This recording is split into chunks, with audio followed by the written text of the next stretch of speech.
Before I tell you about the absolute explosion that happened next and how this night ended in handcuffs, let me know where you are watching from in the comments. Grab a warm cup of coffee, sit back, and listen to the whole story. The smell of roasted turkey and sage stuffing usually brings back good memories for most people. For me, it brings back the metallic taste of adrenaline and the sharp, undeniable clarity that my family was entirely broken. It was Thanksgiving Day. The dining room was suffocatingly warm, filled with the kind of heat that comes from too many bodies, a roaring fireplace, and decades of unspoken resentment. I was sitting at the heavy oak table in my parents' house in suburban Connecticut. The good crystal was out. The silver was polished. Everything looked like a perfect, glossy advertisement for the American family. But I knew better. I have always known better. My mother, Sarah, sat across from me. She was wearing a crisp maroon blouse, her hair perfectly styled, playing the role of the gracious hostess to absolute perfection. She leaned over the table, a tight, practiced smile plastered across her face, and slid a small, cream-colored envelope toward my plate. It landed next to my water glass with a soft tap. "For you, Mason," she said, her voice dripping with that artificial sweetness she always used when she wanted to make sure everyone in the room was watching her be generous. "Grandpa wanted to make sure you had a little something extra this year." I looked down at the envelope. I didn't open it immediately. I just stared at the thick paper, my jaw clenching slightly. I am 31 years old. I work as a senior cybersecurity analyst out in Denver. I spend my days hunting down digital ghosts, tracking stolen funds across international borders, and building firewalls that protect millions of dollars. I make a very good salary. I didn't need a handout, and my mother knew that. But this wasn't about money. This was about power. This was her way of reminding me of my place in the family hierarchy. To my right sat my younger brother, Matthew. Matthew was the golden child. He always had been. While I was taking out loans to pay for my degree, Matthew was driving a brand new car my parents bought him. While I was pulling all-nighters to secure a promotion at my firm, Matthew was posting photos of himself on yachts, courtesy of his wealthy fiancée, Julian, who was sitting right next to him, swirling an expensive glass of Cabernet. I picked up a silver butter knife, slid it under the flap of the envelope, and opened it. Inside was a personal check. I pulled it out. $200. It was made out to me. At the bottom right corner was my grandfather's signature. Arthur. The handwriting was shaky, the ink slightly uneven, showing the undeniable tremor of an 82-year-old man who had worked with his hands his entire life. I felt a cold knot form in my stomach. It wasn't the amount that bothered me. Grandpa Arthur was the only person in this family who ever gave a damn about me. If he wanted to give me $2, I would have framed it. What bothered me was the context. What bothered me was the smug, self-satisfied look on my mother's face, and the way Matthew was actively trying to hide a smirk behind his wine glass. They thought they had won. They thought they had pulled off the perfect crime. I looked at the head of the table. Grandpa Arthur stood there, a large carving knife in one hand, a long fork in the other. He looked older than he had the last time I saw him. His shoulders were slightly hunched, and his white hair was thin, but his eyes, those pale blue eyes that missed absolutely nothing, were sharp. He was meticulously slicing the turkey, his movements deliberate. "Thank you, Grandpa," I said. I kept my voice perfectly level. I made sure it was loud enough for the entire table to hear. "I really appreciate it. Thank you for the $200. The carving knife stopped moving. The silence that fell over the room wasn't gradual. It was instant. It was the kind of silence that sucks the oxygen right out of the air. The clinking of silverware stopped. Uncle Luke, who was mid-sentence about a golf game, snapped his mouth shut. Cousin Wyatt froze with a dinner roll halfway to his mouth.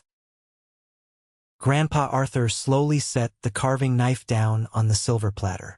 The metal clattered loudly against the dish. He planted both of his hands firmly on the edge of the table and leaned forward. He didn't look at my mother. He didn't look at Matthew. He looked straight down the length of the table, directly into my eyes. His brow furrowed in genuine confusion, But beneath that confusion, a dark, terrible storm was gathering. "What 200? Grandpa asked. His voice wasn't loud, but it carried a weight that made the crystal glasses vibrate. I didn't blink. I picked up the check and held it up by the corner, making sure the numbers faced him. "The check, Grandpa. The $200 you gave Mom to give to me." My mother's chair scraped violently against the hardwood floor. "Dad, don't worry about it," she said, her voice suddenly an octave higher, tight and panicked. "Let's just eat before the food gets cold. You know how your memory gets when you skip your afternoon nap." "My memory is fine, Sarah," Grandpa barked, silencing her instantly. He didn't take his eyes off me. He took a slow, labored breath. The room was so quiet I could hear the logs crackling in the fireplace behind me. "Mason," Grandpa said, his voice dropping into a low, dangerous register. "The gift I wired you was $500,000. I watched my mother's face lose all its color. It didn't happen slowly. It was as if someone had pulled a plug at the base of her neck and drained every ounce of blood from her head. She went paper white, her mouth falling open slightly. Beside her, Matthew dropped his fork. It hit his china plate with a sharp, cracking sound.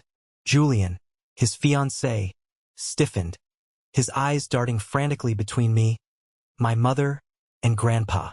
My father, David, who had been quietly eating his salad, slowly put his hands in his lap and stared at the tablecloth, refusing to look up. I didn't move. I didn't smile. I didn't show an ounce of the rage that had been burning inside my chest for the last 72 hours. I just sat there, holding the $200 check in the air, watching the walls of their perfect, fabricated life begin to crumble around them. But to understand exactly how we got to this dining room, and why a $200 check was the smoking gun to a federal crime, we have to go back. We have to go back to 3 days earlier, when a phone call that was supposed to sound like brotherly love turned out to be the biggest mistake my family ever made. Let me tell you something about growing up in the shadow of a golden child. It changes the way you view the world. It teaches you very early on that love in some families is not unconditional. It is a finite resource, and if you aren't the favorite, you have to fight for scraps. Matthew is 4 years younger than me. From the moment he was born, my mother, Sarah, decided he was the center of her universe. I was the quiet kid, the one who liked taking apart old computers in the garage to see how the motherboards worked. Matthew was the loud, charismatic one. He played sports. He was the lead in the school plays. He needed constant attention, and my mother was more than happy to supply it. I remember sitting at the kitchen table when I was 18, holding an acceptance letter to a top-tier university for computer science. I was thrilled. I had worked 3 part-time jobs during high school just to save up for the application fees. When I showed the letter to my parents, my father patted me on the back, and my mother barely looked up from her magazine. "That's nice, Mason," she had said, "but we need to talk about tuition. We've decided we need to dip into your college fund to help pay for Matthew's private football coaching. You understand, right? You're smart. You can get loans. Matthew needs this for his future." I didn't argue. I just packed my bags, took out a mountain of student debt, and moved to Colorado. I built my life from scratch. I worked my way up the corporate ladder, moving from a junior IT guy to a senior cybersecurity analyst. I made a name for myself. I bought my own house. I built a life that had absolutely nothing to do with them. The only reason I ever went back east was for Grandpa Arthur. Grandpa was my shield. When I was a kid, he was the only one who would sit in the garage with me while I messed around with circuit boards. He was a retired structural engineer, a man who believed in hard work, logic, and building things that lasted. He saw through my mother's blatant favoritism, and he hated it. "You keep building, Mason," he used to tell me, his heavy, calloused hand resting on my shoulder. "Let them have the spotlight. The spotlight burns out. A solid foundation stands forever." When my grandmother passed away 5 years ago, the funeral was a nightmare.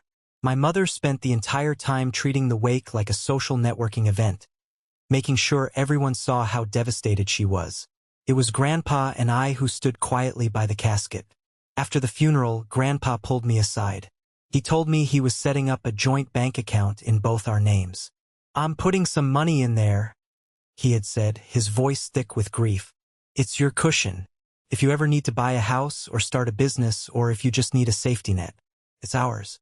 Nobody else touches it. Not your mother, not your father, and certainly not Matthew." I had promised him I wouldn't touch it unless it was an absolute emergency. For 5 years, I kept that promise. I monitored the account out of habit, mostly just to make sure the bank wasn't charging weird maintenance fees, but the balance always hovered around $5,000. It was a comforting thought, knowing it was there. Until 3 days before Thanksgiving. It was a Monday evening. I was sitting in my home office in Denver, watching the snow fall outside my window, wrapping up a forensic audit for a corporate client. My phone buzzed on the desk. The caller ID flashed Matthew's name. I stared at it for a long moment. Matthew and I didn't talk. We didn't text. The only time he ever reached out was when he needed something, usually tech support for a laptop he spilled a protein shake on. I almost sent it to voicemail, but the holidays were coming up, and a small, stupid part of me thought maybe he was calling to coordinate travel plans from the airport. I picked it up. "Hello. Hey, Mason. Big bro. How's the frozen tundra?" Matthew's voice was too loud, too cheerful. It had that forced, artificial cadence of a salesman trying to hit a quota. "It's fine, Matthew. What do you need?" I asked, skipping the pleasantries. "Wow, straight to business. I like it," he chuckled, though it sounded nervous. "Listen, I was actually calling about Thanksgiving this Thursday. Mom and I were talking, and we were thinking, maybe you should sit this one out." I stopped typing on my keyboard. The silence stretched between us. "Sit this one out?" I repeated slowly. "Yeah, man," Matthew said, his tone shifting into something that was supposed to sound sympathetic. "Look, Grandpa isn't doing so great. Dr. Gray came by last week, and he said Grandpa's heart is weak. He needs absolute peace and quiet. You know how stressful it gets when the whole family is together. Plus, flights from Denver last minute are, what, $1,000? You should save that money for yourself. Use it to pay down your mortgage or something. We'll FaceTime you during pie. It's better this way." I leaned back in my chair. My eyes narrowed. Matthew giving financial advice? Matthew caring about my mortgage? That was the first red flag. The second was Grandpa's health. I had spoken to Grandpa Arthur on FaceTime just 2 days ago. He had been out in his yard, fixing a broken latch on his garden gate. He looked tired, sure, but his mind was sharp, and he certainly wasn't on his deathbed. "Dr. Gray said he needs peace and quiet?" I asked, keeping my voice perfectly neutral. "Exactly." Matthew jumped on the agreement too fast. Any excitement could be really bad for him. Mom is super stressed about it. So, just stay in Denver, enjoy the snow, and we'll see you at Christmas. Maybe. "All right," I said. "Thanks for letting me know, Matthew." "Anytime. Bro, love you." He hung up before I could reply. I put the phone down on my desk. The silence in my office felt heavy. Something was wrong. The hairs on the back of my arms were standing up. In my line of work, you learn to trust that instinct. When a system administrator suddenly tells you not to check a specific server because it's under maintenance, that's the server you check first. When my brother, who hasn't cared about my existence in a decade, suddenly cares about my travel expenses and Grandpa's stress levels, there is a fire burning somewhere, and he is trying to hide the smoke. I didn't call my mother. I didn't call Grandpa.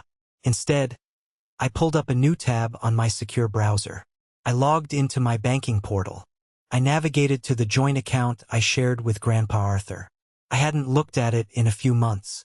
My heart was beating a steady, rhythmic thud against my ribs. I don't know what I expected to see. Maybe my mother had convinced Grandpa to drain the $5,000 to pay for catering. Maybe Matthew had somehow gotten a hold of the debit card number. The dashboard loaded. I looked at the balance. Available balance, $5,247.18. I let out a breath I didn't know I was holding. It was fine. The money was still there. I rubbed the bridge of my nose, feeling foolish. I was letting my paranoia get the best of me. Matthew was probably just being his usual selfish self, not wanting me around to steal attention from him and his fancy new fiancée. I reached for my mouse to close the window, but my hand stopped. I am an analyst. I don't look at summaries. I look at data. I clicked on the tab that said Transaction History. I set the filter to show the last 6 months. The screen refreshed, pulling up a long list of minor interest accruals and the occasional small deposit Grandpa made from his pension. I scrolled down, and then my stomach dropped straight into the floor. There, sitting in the middle of the screen, were 2 lines of text that made the blood in my veins turn to ice water. August 14th. Incoming wire transfer origin, Arthur Vanguard Investments. Amount, $500,000. Memo, for Mason. Build something lasting. August 15th. Outgoing wire transfer, destination. External account ending in 7392. Amount, $499,800. Memo, investment transfer. I stared at the screen. I stopped breathing. The numbers blurred together, and for a second, a wave of pure, unadulterated nausea washed over me. $500,000. Grandpa had wired $500,000 into our joint account. A life-changing amount of money, an inheritance given early, and less than 24 hours later, almost all of it was gone. My eyes locked onto the math. $500,000 came in. $499,800 went out. $200. They left exactly $200 of the transferred money behind. My hands curled into fists on my desk. I knew exactly what that was. That wasn't a mistake. That was a calculated, deliberate move. In banking software, if a massive deposit hits an account and is immediately drained to zero, it triggers a high-level automated fraud alert. The algorithms flag it as a potential account takeover or money laundering scheme. But if you leave a fraction of the funds behind, just enough to keep the account active and looking like a normal transaction, it often bypasses the first layer of security checks. Whoever took this money wasn't an amateur. They had planned this. And then I realized what Matthew's phone call was really about. If I didn't come to Thanksgiving, I wouldn't see Grandpa. If I didn't see Grandpa, Grandpa couldn't ask me what I was going to do with the $500,000 he sent me. They were buying time. They thought they could keep me away long enough to cover their tracks, or maybe gaslight Grandpa into thinking he never sent it at all. I picked up my phone. I didn't call the standard customer service line. I scrolled through my contacts until I found a number I hadn't used in 2 years. The phone rang twice before a deep, gravelly voice answered. Elijah, I said, my voice tight. Mason? Well, I'll be damned. Long time no see, man. You still freezing your ass off in Denver? Elijah was a former colleague of mine, a guy who had moved from private sector cybersecurity over to the fraud division of the very bank my grandpa and I used. He was brilliant, ruthless, and owed me a massive favor for helping him untangle a ransomware attack back in 2021. I need a favor, Eli. A big one. And it needs to be off the books for about 10 minutes. His tone shifted instantly. The jovial greeting vanished. Give me the account number. I read it to him. I heard the rapid clacking of a mechanical keyboard on his end. All right, I'm in, Elijah said. What am I looking at? August 14th and 15th. A wire in for $500K. A wire out for $499,800. I need to know where that outgoing wire went, and I need to know who authorized it. There was a long silence on the line. I could hear Elijah breathing. Jesus, Mason. Okay, let me dig into the authorization logs. More typing. All right, the outgoing wire was initiated online. IP address traces back to a residential ISP in Stamford, Connecticut, my parents' town. Who authorized it? I demanded. The account requires dual signatures for transfers over $50,000. Hold on, Elijah muttered, checking the document repository. Yeah, here it is. The dual signature requirement was overridden. Someone uploaded a power of attorney form on August 10th. It grants full financial control of your grandfather's assets to a primary beneficiary. Who? I asked, though I already knew the answer. Sarah Graves. Your mother.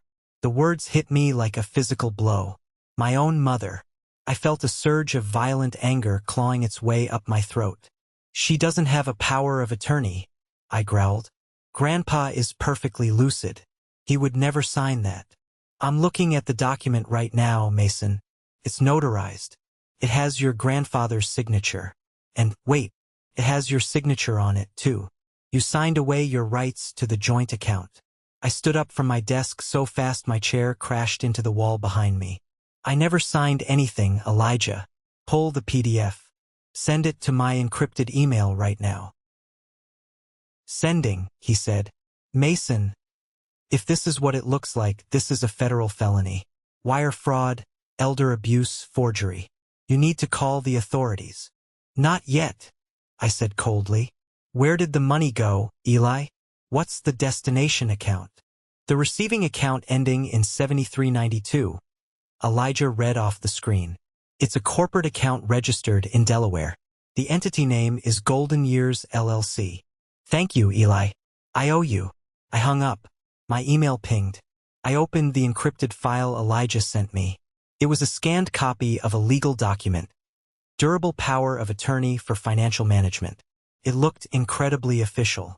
There were stamps, legal jargon, and a notary seal from some strip mall office in Stamford. I scrolled down to the last page. There were the signatures. My grandfather's signature was there, and it looked authentic enough to pass a casual glance. But then I looked at mine. Mason Graves. It was good.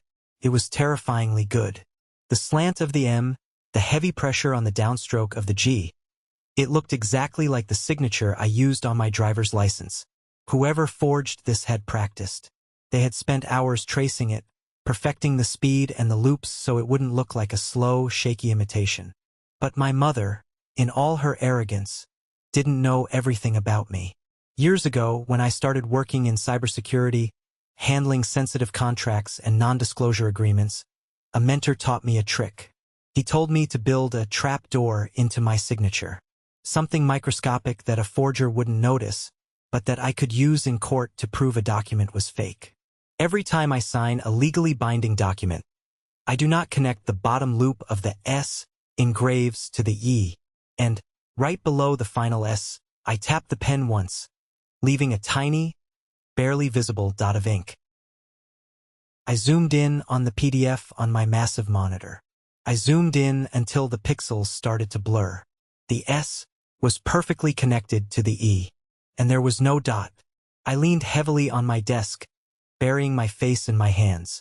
The betrayal was so absolute, so profoundly disgusting, that it transcended anger. My mother had sat at her dining room table, probably drinking her expensive wine, and meticulously practiced stealing my name. She had forged my identity to rob an 82-year-old man who trusted her. She had gutted my grandfather's life savings so she could play the wealthy socialite. At that moment, any lingering shred of familial obligation evaporated. I didn't have a mother anymore. I didn't have a brother. I had two targets, and I was going to systematically destroy them. I didn't sleep that night. I brewed a pot of black coffee and treated my family like a hostile cyber threat. I needed to know exactly where that $500,000 went.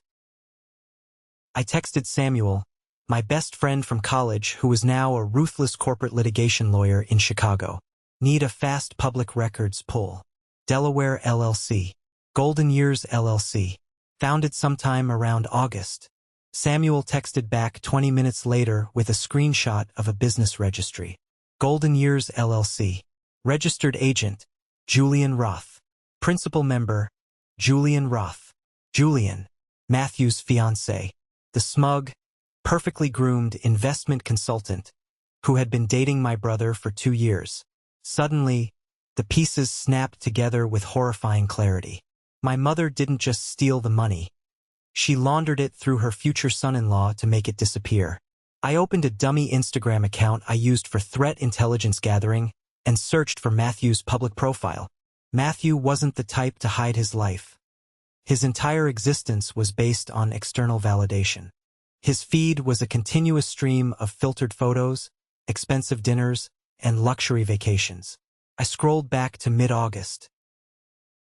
August 10th, the day the fake power of attorney was filed. A photo of Matthew and my mother at a high-end spa, holding champagne flutes. Caption: Spa Day with the Queen. Hashtag blessed. August 14th. The day the $500,000 hit the account. Silence.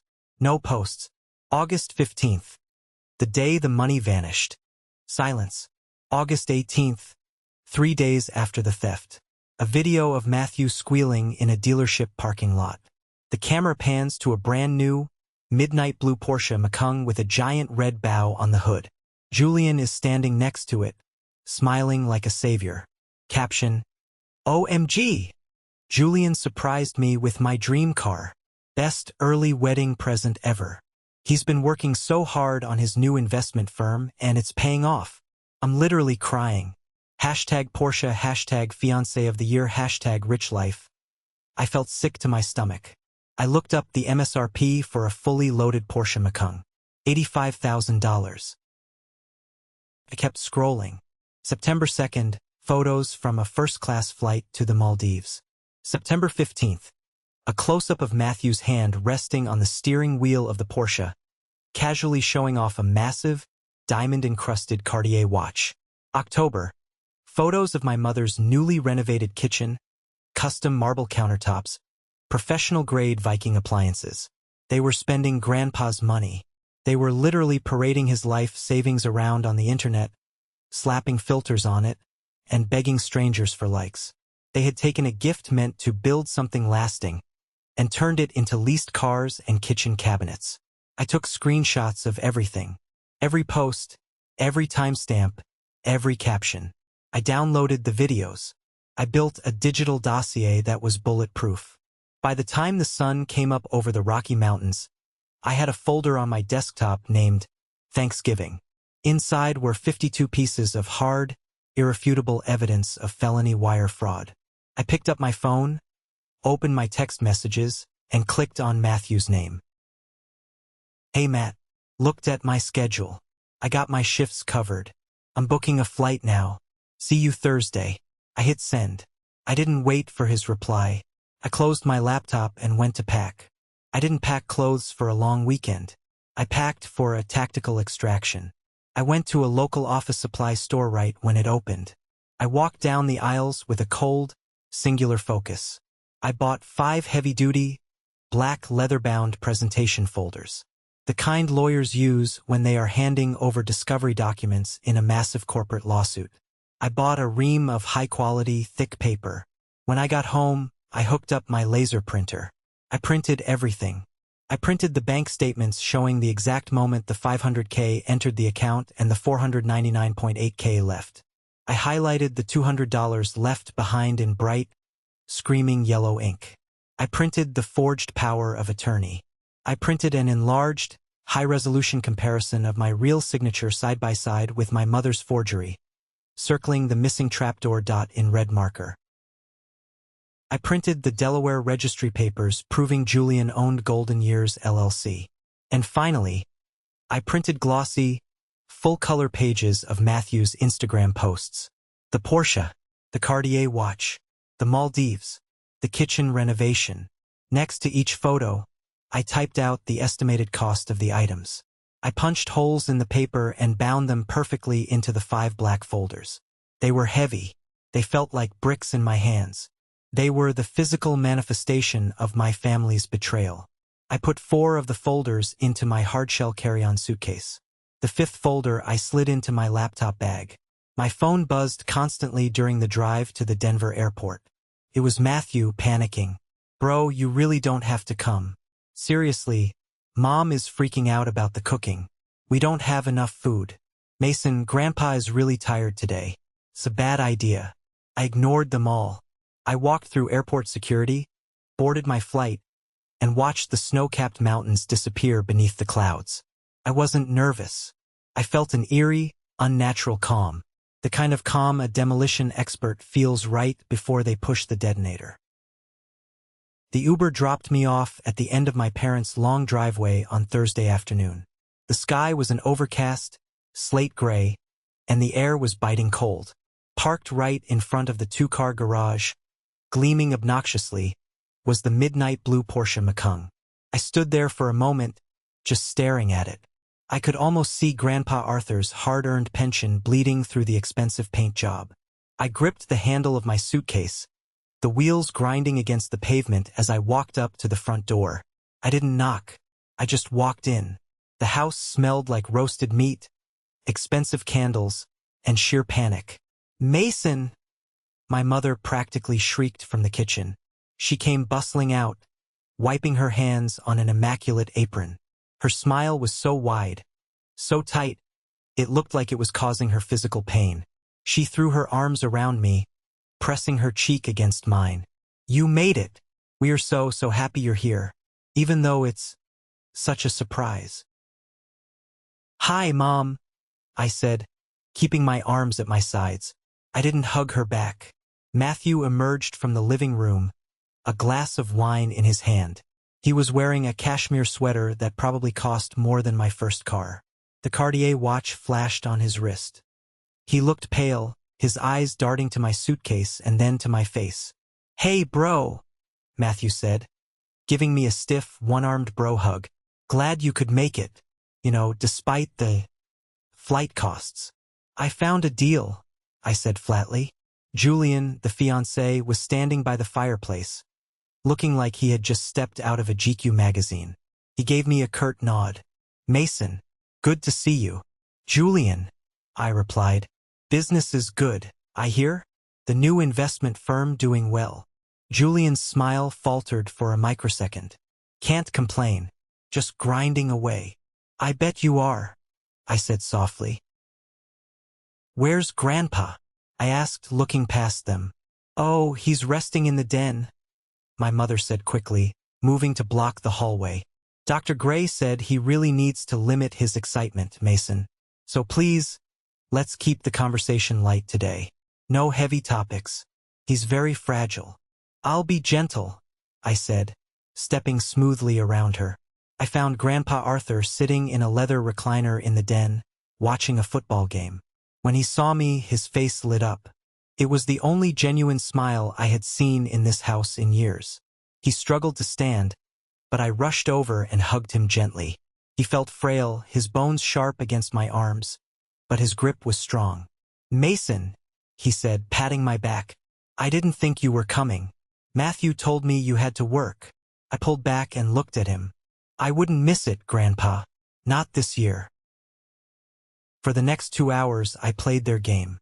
I sat in the living room, sipping water, watching the performance. I watched my mother brag to Uncle Luke about the new kitchen countertops, claiming she saved up for years to afford the marble. I watched Matthew show off his watch to Cousin Wyatt, spinning a lie about how Julian bought it for him as a reward for closing a big deal. Every word out of their mouths was a lie paid for by the old man sitting quietly in the corner. I kept my briefcase right next to my feet. I waited. I waited until the food was on the table. I waited until everyone was seated, trapped in their chairs by social convention. I waited until my mother handed me that envelope with the $200 check. And then I pulled the pin. Let's go back to that dining room table. The air was so thick you could cut it with the silver carving knife sitting next to the roasted turkey. My grandfather had just dropped the bomb that shattered the perfect illusion. "The gift I wired you was $500,000. The silence that followed wasn't just quiet. It was a physical weight pressing down on the room. I watched my mother, Sarah. I watched her brain misfire as it tried to process the fact that her perfect crime was unraveling in real time. She sat completely frozen for 3 agonizing seconds. Her eyes darted wildly around the room, looking at the crystal glasses, the mashed potatoes, the faces of our extended family, looking for any possible way out of the trap. She tried to force a laugh, came out sounding like a dry, desperate heave. "Dad, you are confused," she said, her voice shaking so badly it vibrated. She reached out and patted the air in his direction. "You didn't wire $500,000 to anyone. Your medication is making your memory fuzzy again. Remember what Dr. Gray warned us about? He said the blood pressure pills might cause these little episodes. I felt a surge of pure, unadulterated disgust burn the back of my throat. She was gaslighting him right in front of the entire family. She was actively using his age and his health as a weapon against him to cover up her felony. She was willing to let everyone at this table think this proud, brilliant man was losing his mind, just to protect her stolen wealth. I am not confused, Sarah, Grandpa said. He leaned heavily on the edge of the heavy oak table, his knuckles turning white.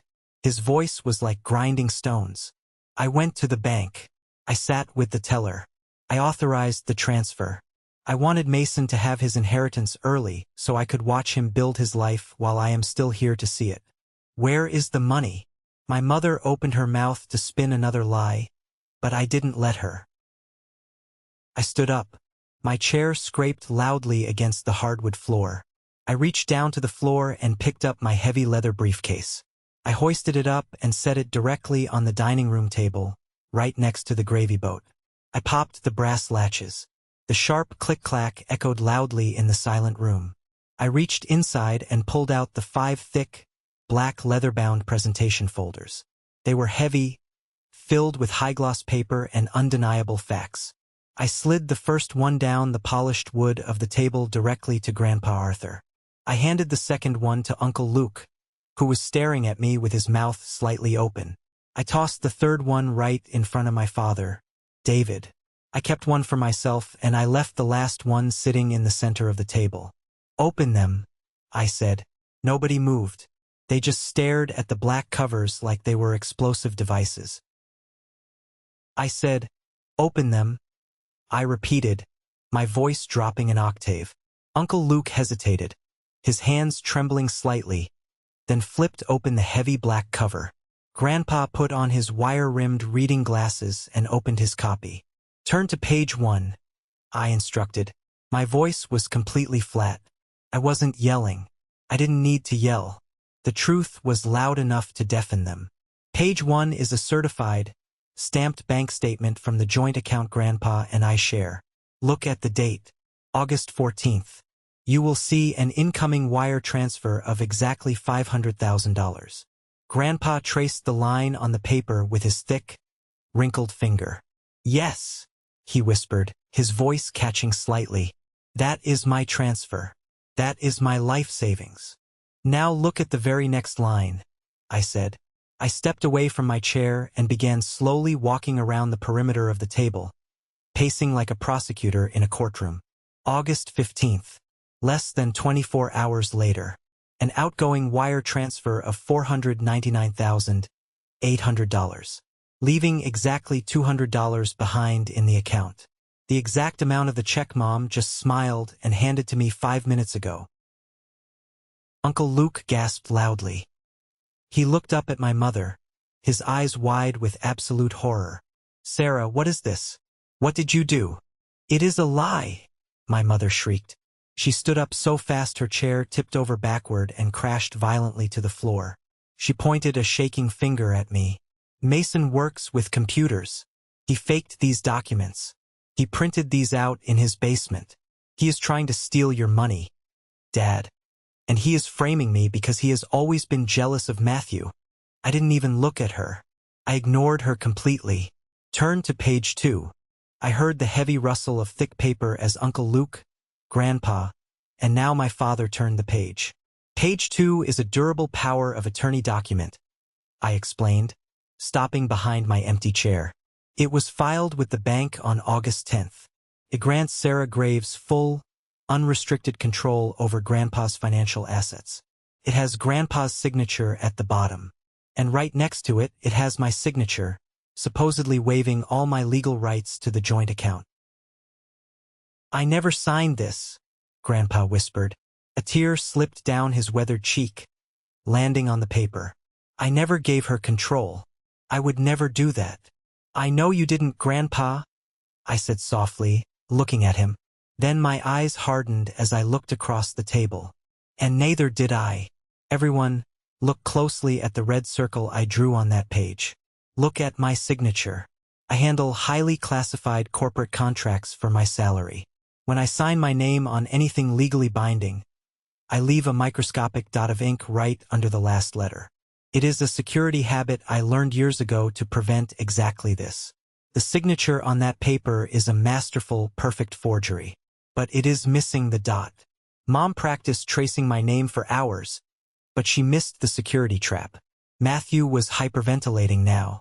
He gripped the edge of the table, his knuckles turning stark white, his chest heaving.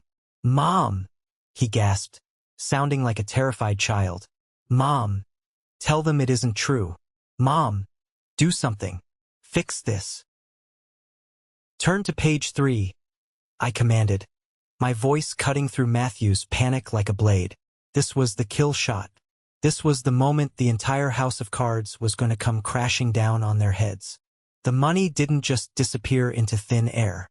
It was wired to a corporate account registered in Delaware under the name Golden Years LLC. I said. I stopped walking and stood directly behind Julian, Matthew's perfectly groomed, wealthy fiancé. Julian was sitting rigidly in his chair, staring straight ahead, a bead of sweat forming at his hairline. Page 3 is the official state registry for Golden Years LLC. You will see the registered owner, the sole beneficiary, and the principal member is Julian Roth. The man sitting right there. Every single head at the table snapped toward Julian. Uncle Luke looked like he was going to be sick. Julian's fake, expensive spray tan suddenly looked like a sickly, ashen shade of gray. "Julian." Matthew's voice cracked. He reached out to touch Julian's arm. "Julian, what is he talking about? Tell them he's lying." "Turn to page 4, I said, my voice rising just enough to maintain total control of the room. "Let's look at where Grandpa's life savings actually went." "You hacked my phone," Matthew screamed, tears streaming down his face, ruining his perfectly styled hair. "You violated my privacy. You can't use that. You posted it publicly on the internet, you absolute idiot." I shot back, the anger finally bleeding into my voice. "You stole $500,000 from your own grandfather, and you bragged about it to thousands of strangers online. It was an investment," my mother cried out. She was completely cornered, her chest heaving, her eyes wild. The lies were unraveling faster than her brain could spin them.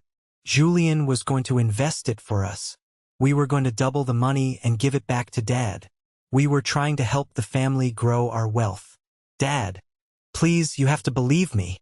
Julian doesn't have an investment firm," I stated clearly, driving the final nail into the coffin. "My lawyer pulled his licensing records yesterday afternoon. Julian is a mid-level sales rep who is drowning in $90,000 of credit card debt. Golden Years LLC is a shell company, produces nothing, sells nothing. It was created solely to launder stolen money across state lines." Julian stood up abruptly. His chair scraped violently against the floor, almost tipping over. He didn't look at Matthew. He didn't look at my mother.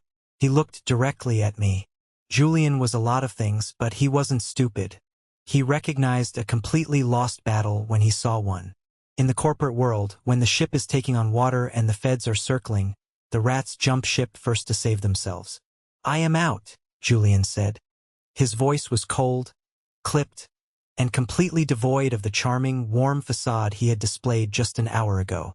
"Julian, wait, where are you going?" Matthew cried, jumping up and reaching out to grab his fiancée's arm. Julian yanked his arm away with such force that Matthew stumbled backward. "Don't touch me," Julian snarled, his face contorted in panic and rage. "I told your mother this was too risky. I told her the bank would flag a massive withdrawal from a retirement fund. I only set up the LLC because she swore to me that you all agreed to it as an early inheritance. I am not going to federal prison for your insane, toxic family." Julian reached into his tailored suit pocket. He pulled out the small velvet box that held the matching Cartier engagement ring, the ring he had bought with my grandfather's stolen money. He tossed it onto the table. It landed right in the center of the mashed potatoes. "Consider the engagement off," Julian said. adjusting his cuffs with shaking hands. "Do not contact me. I am calling my lawyer." Julian turned on his heel and walked fast toward the front door. The heavy oak door slammed shut behind him, rattling the picture frames on the hallway wall. Matthew collapsed back into his chair, burying his face in his hands, sobbing uncontrollably. The golden child, the boy who had never faced a single consequence in his entire life, was finally hitting a wall he couldn't charm or cry his way over. His perfect, curated life was reduced to rubble in less than 10 minutes.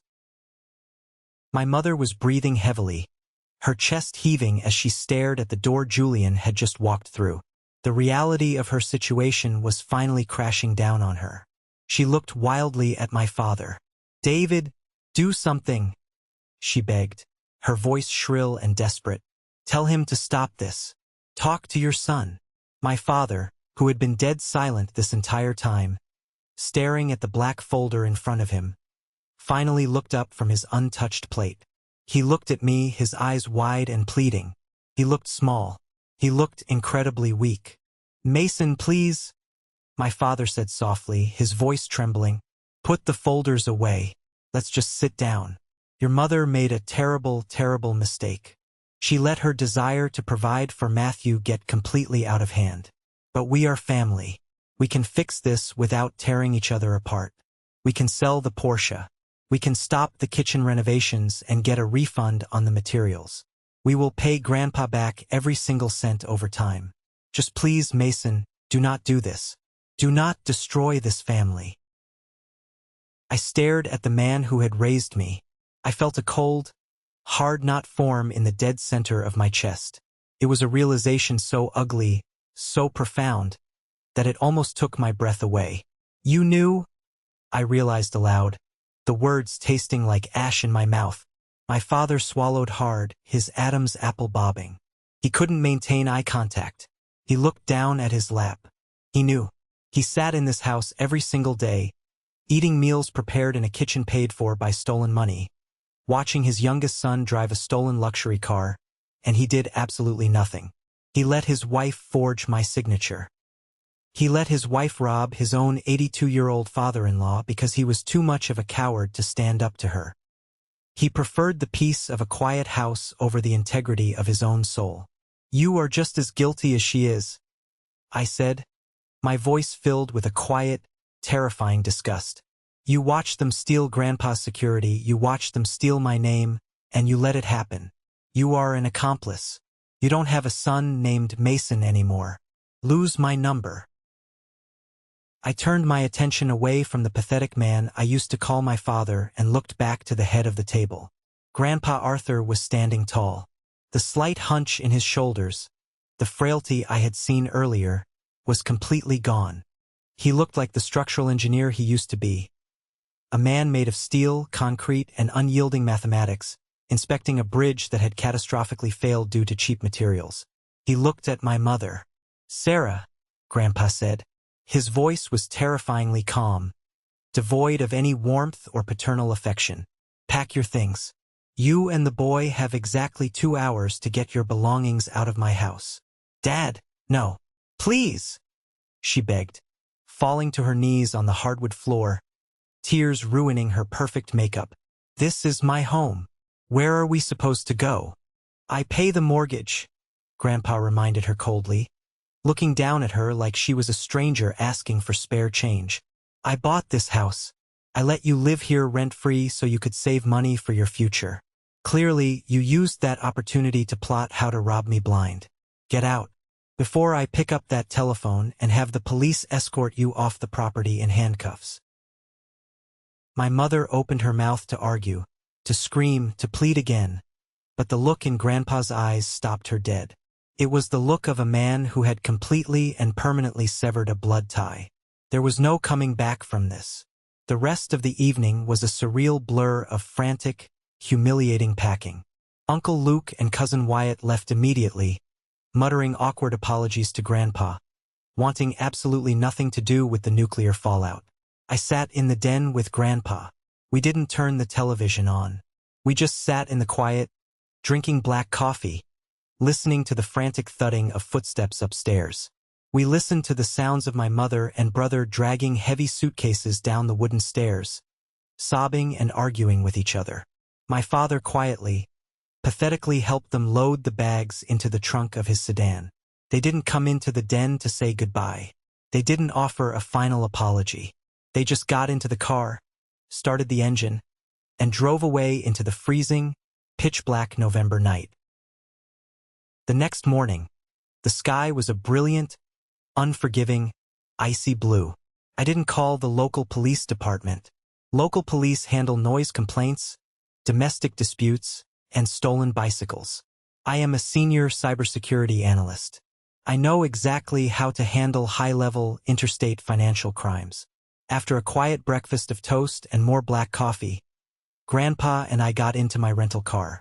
We drove 40 miles past the suburbs, straight to the nearest Federal Bureau of Investigation field office.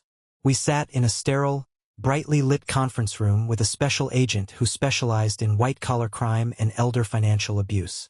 I handed the federal agent one of the black folders. I gave him Elijah's direct contact information at the bank's fraud department. I gave him the routing numbers, the IP addresses, the forged documents, and the registry for Golden Years LLC. The agent sat in silence for 20 minutes, slowly looking through the folder, his eyebrows rising higher and higher with every page he turned. When he reached the end, he closed the thick black cover and let out a low whistle. "You did our entire job for us, Mr. Graves," the agent said, looking at me with genuine respect. "We have dedicated task forces that take months to build a paper trail this clean.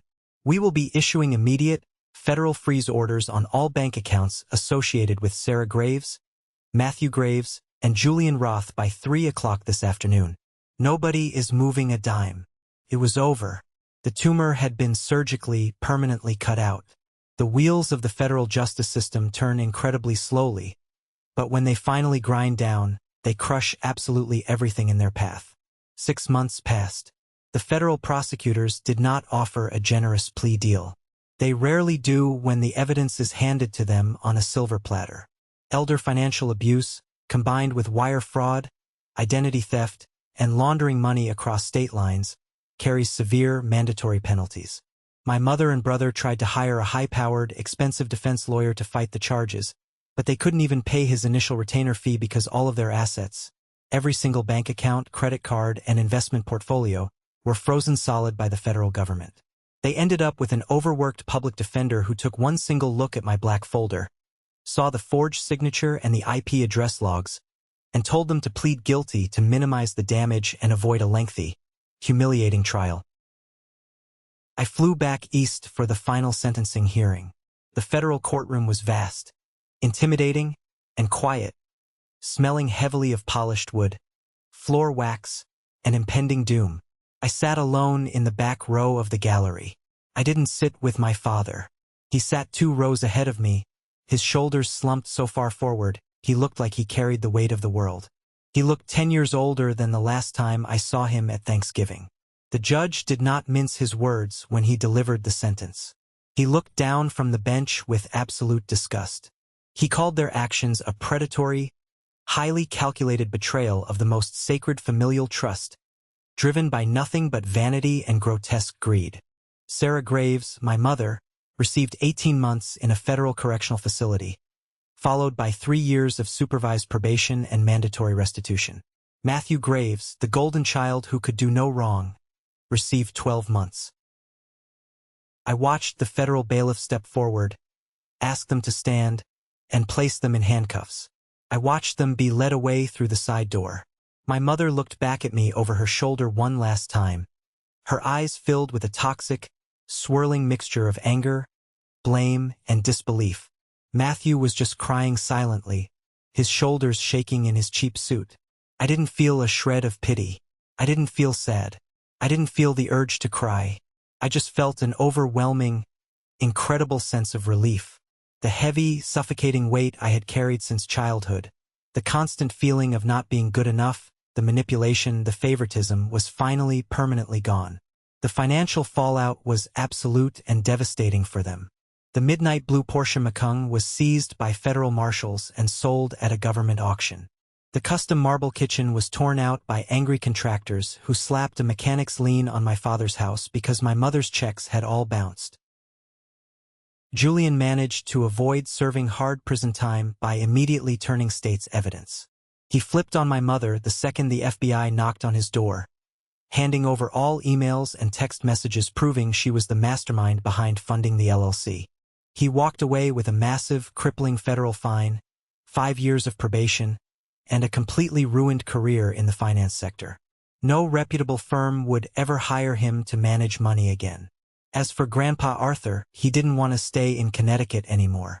The large house held far too many dark, painful memories of the daughter who tried to ruin him.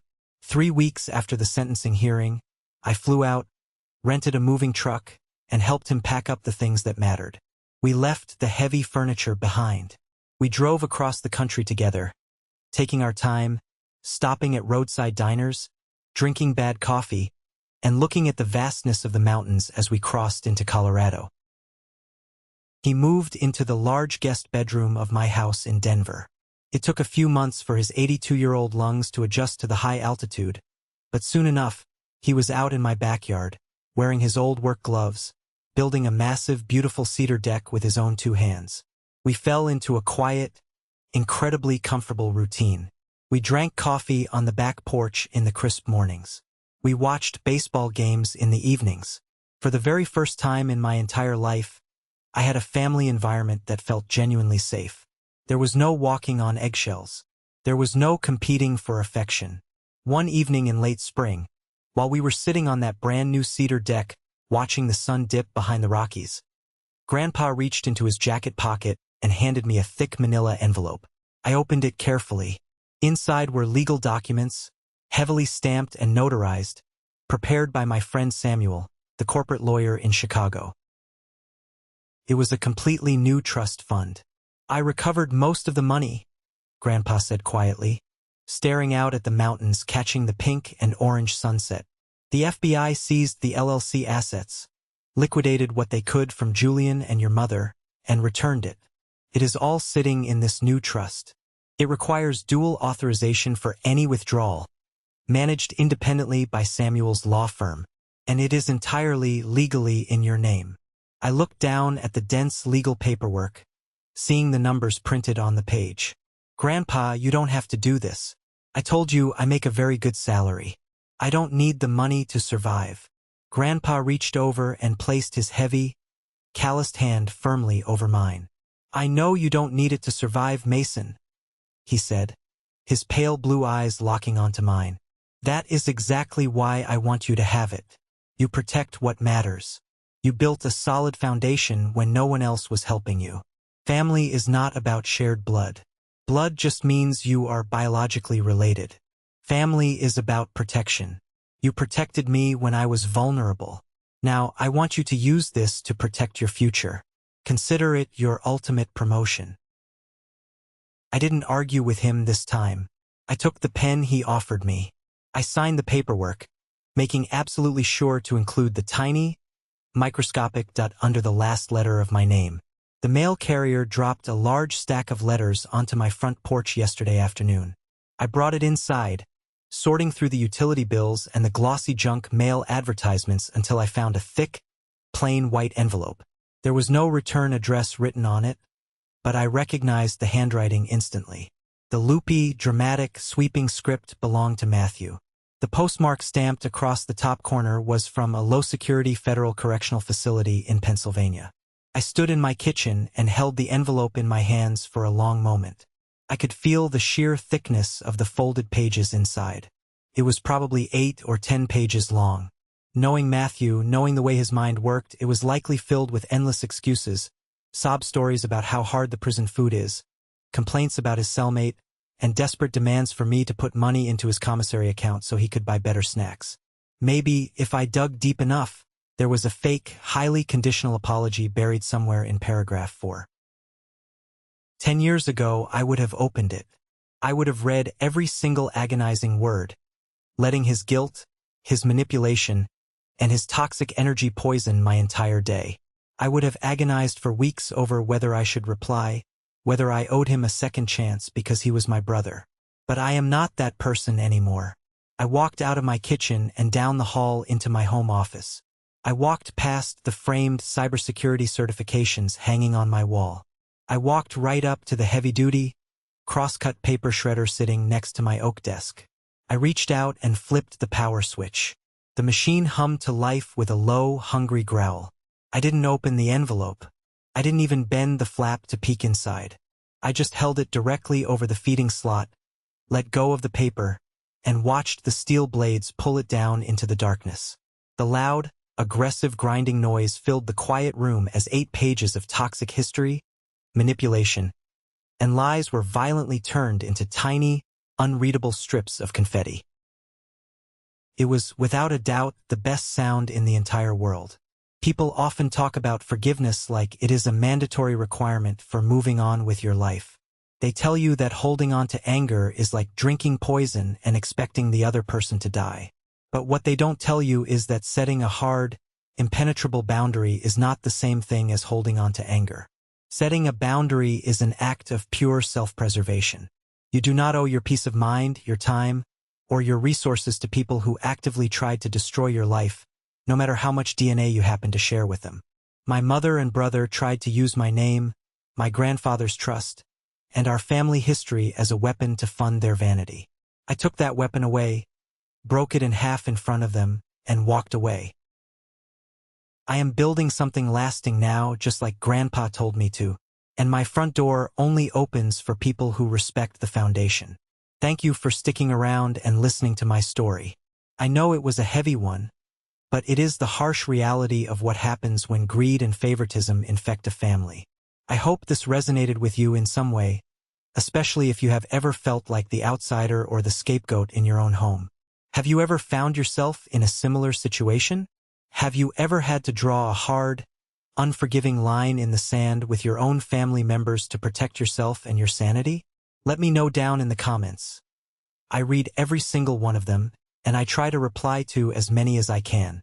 If you made it all the way to this exact moment, hearing the shredder destroy that letter, you are part of the true core of this channel. You are part of the 1% club. Prove it to me by commenting the letter W for winner down below. It is our secret handshake, letting me know you are one of the amazing, strong people who stayed until the very end. Please hit that like button if you support the way I handled things, and make sure to follow and subscribe so we can keep sharing these incredible journeys together. Until next time, stay safe, trust your gut, and always protect your peace.